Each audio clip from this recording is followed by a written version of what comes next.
बिस्मिल्लाहिर्रहमानिर्रहीम। अस्सलाम वालेकुम जी, क्या हाल है आप सबके। उम्मीद है कि आप सब खैरियत से होंगे। आज की मेरी रेसिपी बहुत ज़्यादा स्पेशल है। आज हम बना रहे हैं जनाब एक बहुत ही टेस्टी सा गोश्त कि आपको इसके साथ मोहब्बत हो जाएगी। हमने इसमें प्याज ऐड नहीं करना है, इसमें हमने टमाटर ऐड नहीं करने हैं और सबसे बड़ी बात इसमें हमने खड़ा मसाला भी ऐड नहीं करेंगे। बिस्मिल्लाह करते हैं और जनाब हम इस रेसिपी की तरफ आते हैं।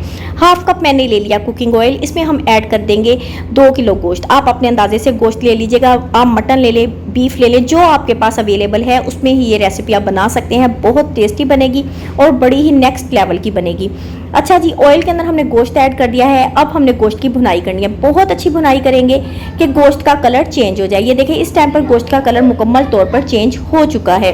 अब हम इसमें ऐड कर देंगे 2 टेबलस्पून भरकर अदरक लहसुन का पेस्ट। अदरक लहसुन की भी अब हम इसमें बहुत ही अच्छे से भुनाई करेंगे कि अदरक लहसुन की अच्छी सी खुशबू आना स्टार्ट हो जाए। ये देखिए इस टाइम पर इसकी भुनाई हो चुकी है, अदरक लहसुन की खुशबू आना स्टार्ट हो गई।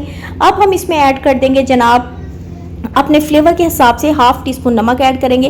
बाद में नमक का फ्लेवर अपने फ्लेवर के हिसाब से सेट कर लेंगे। स्टार्ट में हमने नमक कम ऐड करना है क्योंकि इसमें प्याज वगैरह ऐड हम नहीं कर रहे हैं। नमक ऐड करके अब जनाब इसमें ऐड कर देंगे हम पानी जस्ट इतना रखेंगे कि गोश्त के बराबर रहे, एक्स्ट्रा पानी हमने नहीं डालना है। अब हम इसमें डाल देंगे 2 बड़ी इलायचियाँ, साथ ही 2 बड़ी इलायचियाँ ऐड करेंगे। इससे ये बेनिफिट होगा, गोश्त की स्मेल मुकम्मल तौर पर ख़त्म हो जाएगी।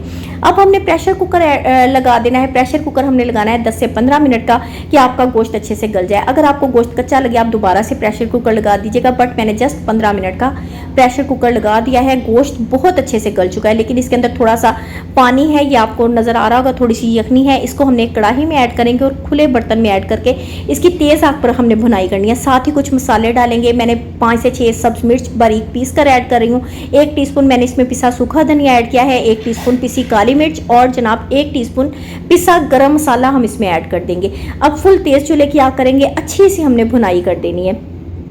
मुसलसल इसका चम्मच हिलाते रहेंगे ताकि खाना हमारा नीचे ना लग जाए, कढ़ाई टेस्टी सी जो है वो नीचे ना लग जाए।